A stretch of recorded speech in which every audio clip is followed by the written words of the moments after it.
Hi, everybody. It's been a while since I've done this, so I'm a little out of practice. Go ahead. Yeah. I don't have any statements to make. Do you want to go ahead? Hi, Ambassador Rae, David Thurton from CBC David, News. how are you? I'm doing well. It's good to be here. You heard some of the questions that we asked the Prime Minister, and you've probably been hearing some of the criticism that he's been getting about jetting off to New York while there's a strike happening. There are other more domestic issues. So is there anything that you want to say about the importance of this trip and what the value of it is when we're getting that criticism? I think Canadians expect their Prime Minister to be engaged on a number of issues, but two in particular. First is our economic relationship with the United States. It's critically important. The speech this morning was an important speech. It was not only about Canada's global engagement, it was about the nature of our relationship with the U.S., and it's also about explaining to business leaders in Canada and opinion leaders in the United States how critical it is to understand the benefits of investing in Canada. So, I mean, obviously, I live in New York. I don't think of this as being an exotic, strange place to be. It's where the United Nations is. It's where it's one of the great business capitals of the world. Prime Minister of Canada should be here regularly. It shouldn't be seen as an odd, exotic thing to do. It's not. It's part of the job. It's part of who we are as Canadians, and it's the nature of our society today. And I think it's, of course, there's going to be, I mean, having been in politics and having been in government, I know the criticism, but I really think it's right now, and this moment in global history, it's completely out of place. Je fais ça, vous entendre en français là-dessus, s'il vous plaît. C'est naturel pour le Premier ministre du Canada d'être à New York. Franchement, c'est le centre commercial du monde, le centre économique du monde. C'est le centre des Nations Unies, alors c'est normal qu'il soit là, qu'il soit présent et qu'il présente le cas pour le Canada, pour l'investissement au Canada. Aussi, il parle aux Canadiens dans le sens qu'il veut expliquer un peu pourquoi c'est important pour le Canada d'être engagé dans le monde. Alors, pour moi, c'est naturel pour le Premier ministre du Canada d'être ici à New York. Je comprends complètement la critique, c'est-à-dire tout le monde est critiqué dans la politique. J'étais une fois dans la politique, mais je crois que c'est essentiel pour le Premier ministre de notre pays d'être dans le monde et d'être parmi les questions importantes politiques. Et c'est ce qu'il est en train de faire, au même temps qu'il fait un job pour expliquer aux gens d'affaires qu'est-ce qui se passe au Canada et pourquoi c'est important et c'est un avantage pour eux d'investir au Canada. Alors, pour ces deux raisons, je crois que c'est important qu'il soit ici. Finally, I just want to ask you about what the Barbados' Prime Minister, Mia Mottley, is proposing, the Bridgetown Agenda. Yep. How do you think how will Canada step up, and how will we use our influence to push other institutions and the private sector to step up on this monumental, this important thing about delivering on climate finance? Well, I think I mean, first of all, I had the opportunity to go to Bridgetown in the summer. Oh. I was there present at the conference where we discussed the ideas and the nature of the initiative. And let me just fill in a little bit of the backspace to what the Prime Minister was saying. We have been involved here in New York for the last 5 years in looking at how we can improve the financial system for the whole world, including for the developing countries. Mm-hmm. When it started, it was an initiative to try to link up private finance, which is where most of the money is, and public finance. But when COVID hit, it was accelerated to deal with the impact of COVID on the global economy. And together with our colleagues in Washington, where we also go back and forth, we've been working with the IMF and the World Bank to see what more we can do to create greater flexibility and, frankly, greater leadership in the global economy to make sure that financial needs of developing countries are being met. We need to understand that we're living in the world of what's called the pluricrisis, when we don't just have one critical global crisis. We have climate change, we have underlying inequality, which is a serious problem and challenge for us. We have the impact of the pandemic, and now we have the impact of the consequences and the aftershock of the Russian aggression in Ukraine on the global financial system and on the trading system. So the Bridgetown Initiative is an essential component of these discussions. And what we've done through the Prime Minister's leadership in the Caribbean, where we've been talking a lot with Caribbean leaders about what we can do in particular in our own neighborhood, if you like, to help deal with the problems facing a number of countries, to provide greater flexibility in the global financial system for countries that are in need. If you think of the Canadian banking system, you know, people are hurting. We expect governments to respond. We expect governments to help. And I think globally, not every country has the ability to help and to respond to the impact of a financial crisis. So global financial institutions in other countries have to step up. You may have noticed in the budget, Canada just announced a $2.4 billion transfer to the IMF to deal with the need for create greater resiliency on that side of things. But the dialogue between Mr. Trudeau and Prime Minister Motley is very intense, but it's sustained by a lot of the rest of us doing a lot of effort to try to work at this. And just if you think there's been a lot of travel, the Prime Minister is going to have meetings in London. He's going to have meetings in Paris. He's going to have meetings in India for the G20, and he's going to have meetings here in New York for the summit. So there's lots to come on this. There's going to be lots of activity in really trying to build up momentum for change. And Canada's dialogue with the Caribbean countries, including Barbados, is an integral part of that effort. So he's going to Macron's global financial... I don't know that he is, but I know that it's happening, and I know that it's under consideration. I'm not announcing anything today. Monsieur Rae, j'aimerais profiter de l'occasion pour vous demander si vous pouvez nous faire une mise à jour sur la situation politique en Haïti.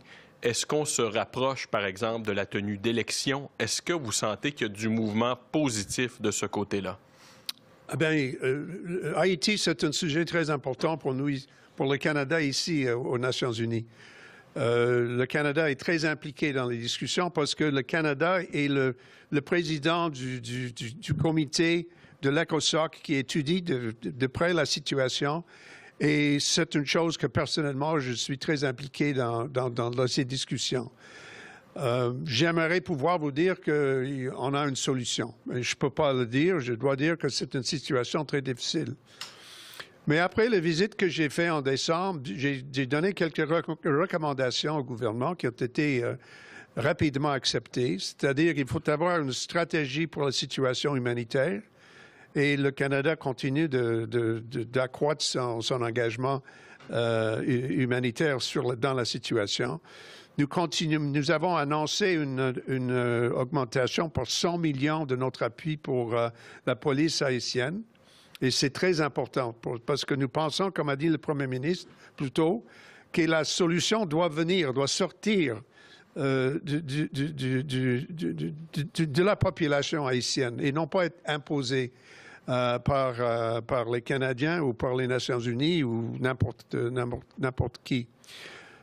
Mais comme vous avez dit, la chose essentielle, c'est qu'on crée une situation de consolidation dans la situation politique en Haïti.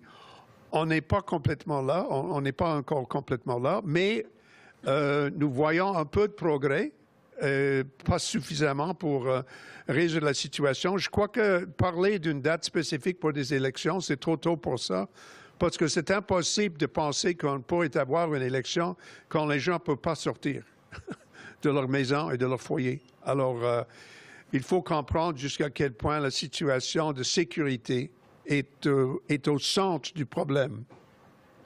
Et c'est pourquoi nous passons maintenant beaucoup de temps à renforcer la question de qu'est-ce qu'on peut faire en plus pour faire face aux problèmes sécuritaires. Et c'est exactement ce que nous avons discuté hier dans le Conseil de sécurité et on va continuer ces discussions. Je peux vous assurer, dans les jours à venir, on va discuter de près quelles sont les prochaines étapes, les prochains pas qu'il faut prendre pour pour donner un peu d'espoir à la population haïtienne et on va continuer nos efforts.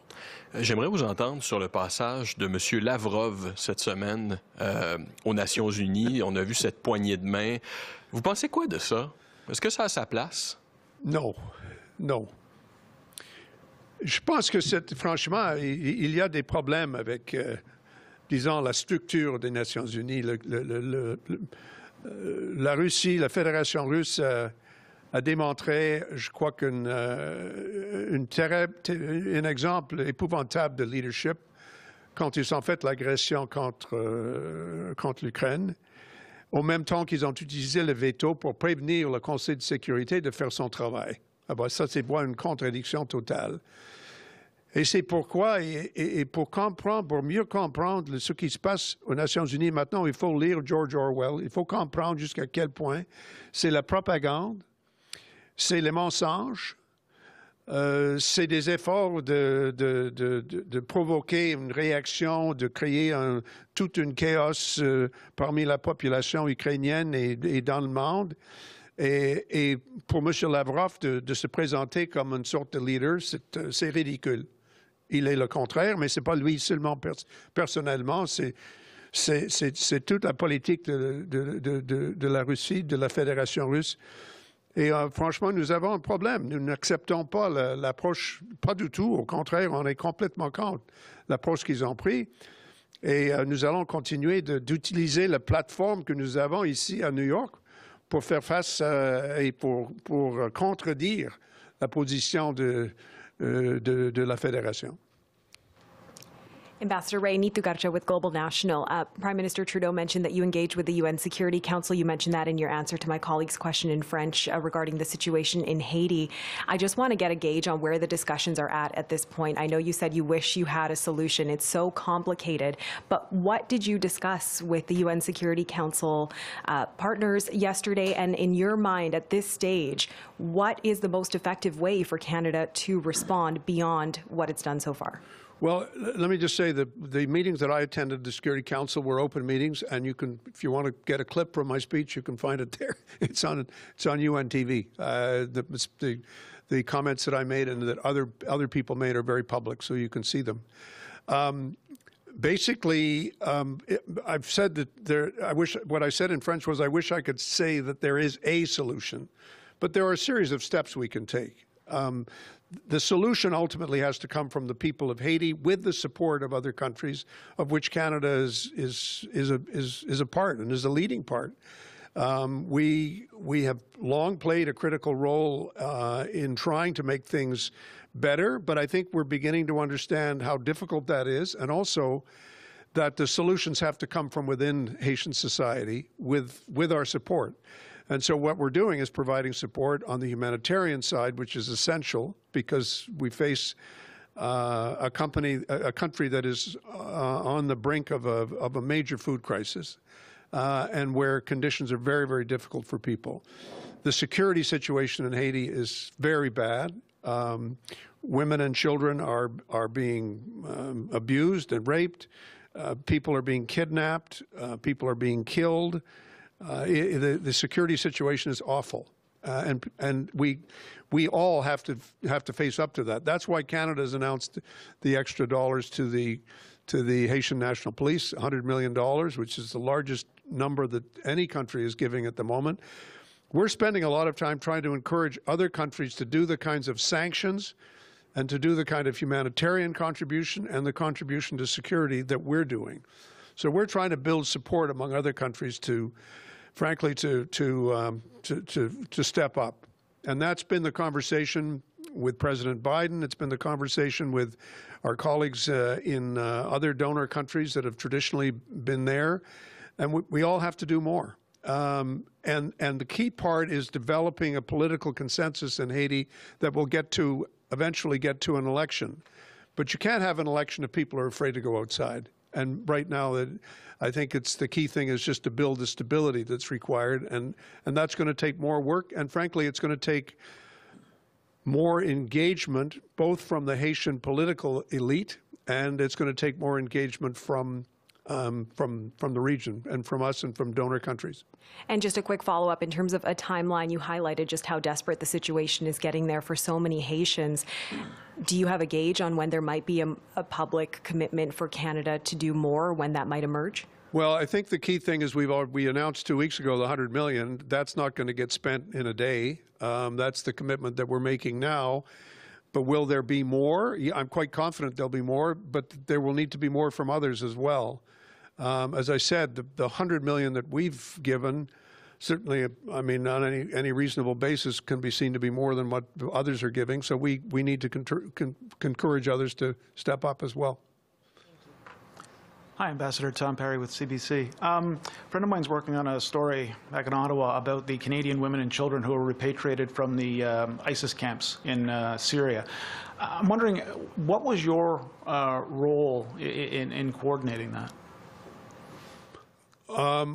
To be precise, we didn't coordinate anything.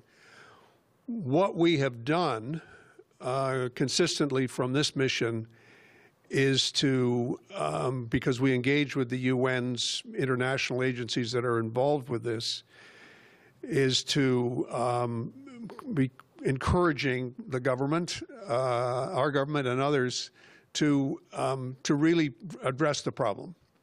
And a number of other countries have been involved as well in coming to terms with the need to patriate people in these circumstances. It is strongly felt by the UN that it's everybody's obligation. There are a number of other ambassadors who've expressed their concern with respect to making sure that it's happening. So obviously we would pass those and share those comments and share that view. There's also a special rapporteur of the UN who's involved with human rights around counterterrorism, who's expressed strong concerns in her public reports. So we continue to do that and to engage. I engage with her on a regular basis. She's a very competent and thoughtful person. And I think we all recognize that in the age of terrorism and in the age of counterterrorism, we have to observe international human rights law as well. And I think that's what's happening.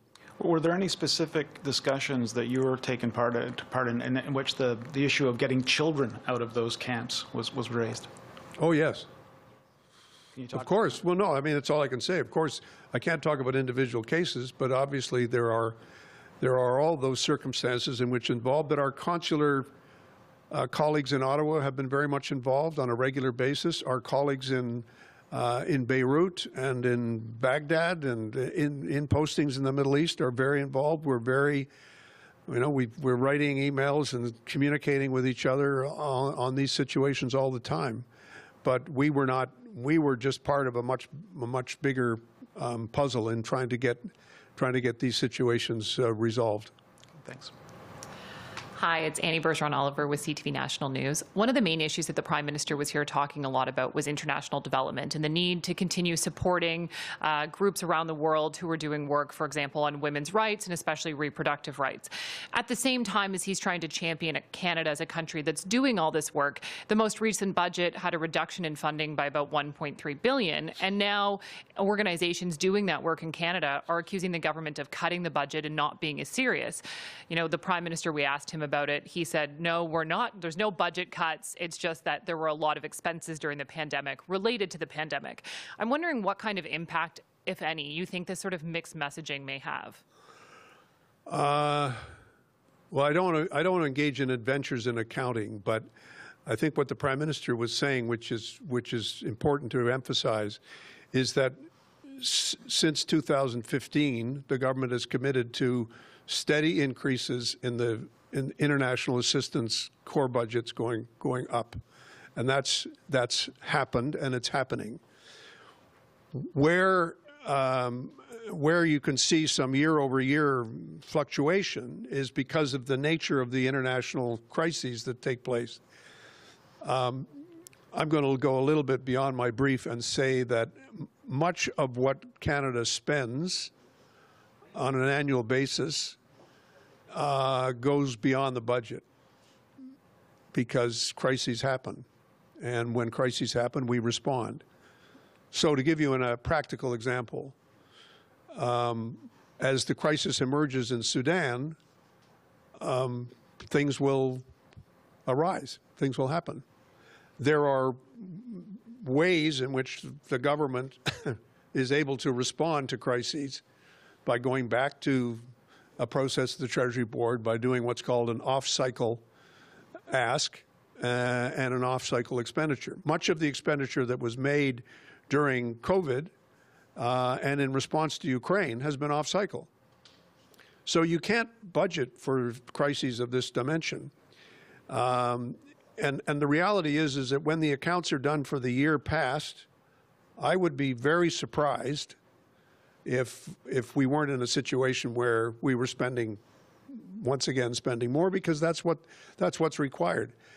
So I think it's really, the other thing that's important for you to know is that as opposed to what other governments have done, some other governments, the UK, for example, and others, who made very significant cuts, real cuts, in their budget for DFID, for their aid agency, that has not taken place in the same way in Canada.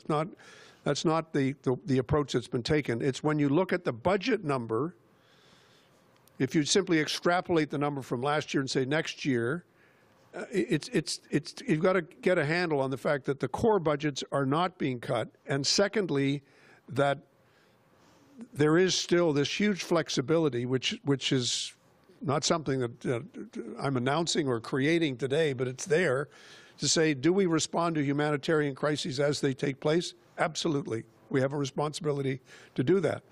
In particular, when you look at issues around reproductive rights and other issues, I mean, we're major funders of the UN agencies involved in that. We will continue to be, and there will be some agencies that will, different budgets will go up and down depending on the priorities. But no, I mean, Canada's spending more. Now, having said that, the needs are great. The needs are huge. The global needs are tremendous. So we have to bear that in mind as we go forward. You mentioned Sudan briefly.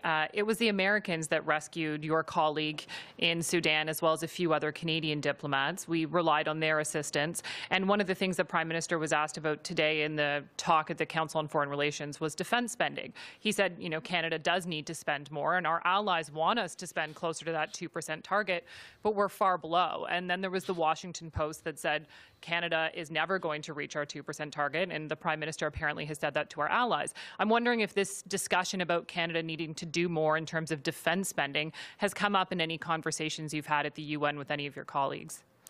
Not in any detail, but I think would say with my colleagues in government here and in Ottawa, I do get asked for my views on these things from time to time. I'm a big believer that we have to look at three things together. We have to look at defense, development, and diplomacy all together. And we need to understand that the world is a complicated and increasingly troubled place. And this will require a continuing commitment from Canada to engage and to increase its engagement.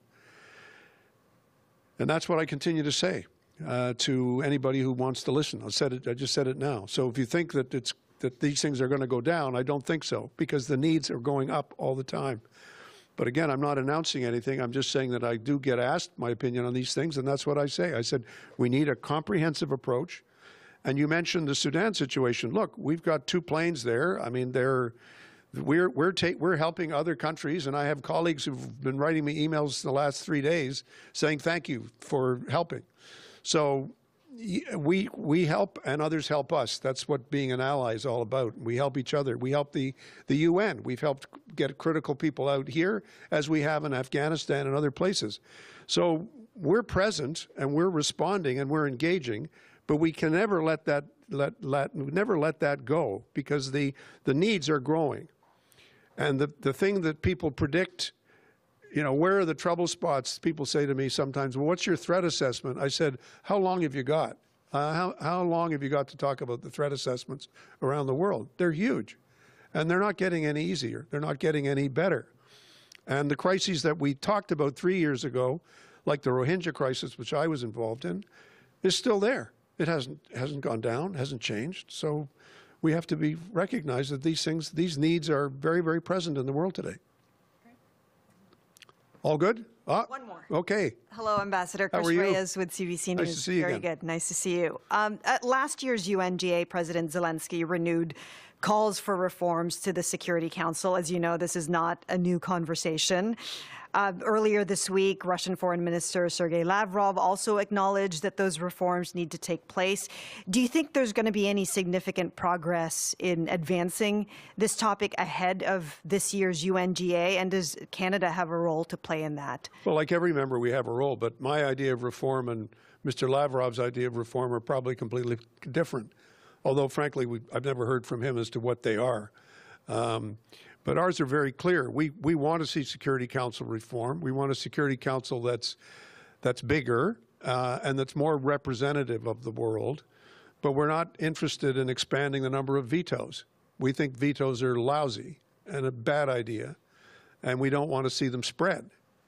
So those are our ideas. We've shared them with a number of other countries, and a number of countries agree with us.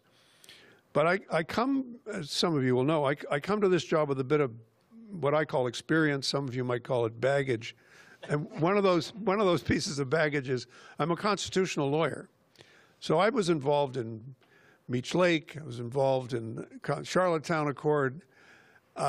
So, you know, when people say I've got a great idea for constitutional reform, and I came here, they said, you know, we got this whole thing. I said, yeah, that's kind of, you know, I've been there. I'm not sure how easy that is. We have 5 countries with a veto here. Those 5 countries can block Security Council reform with the snap of a finger.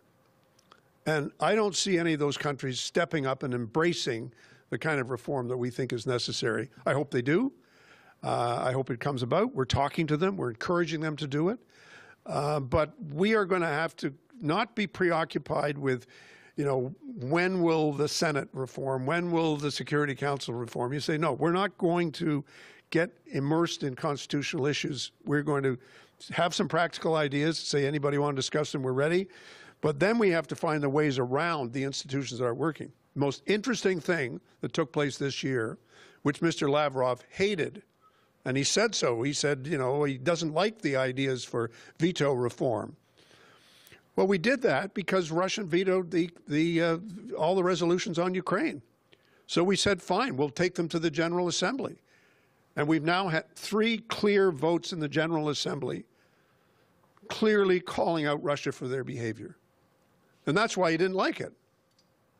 But we're going to keep doing it because if the Security Council can't do the job, the General Assembly has to do it, or some other institution that we create, the Peace Building Commission, some other ways we can do it, will have to come to the fore. But Canada will always be a very positive participant in these discussions. We always engage with them, and we have some good ideas, and we're happy to share them with our friends. But they're not the Russian ideas. I can assure you of that. Thank you. Okay, good. Thank you.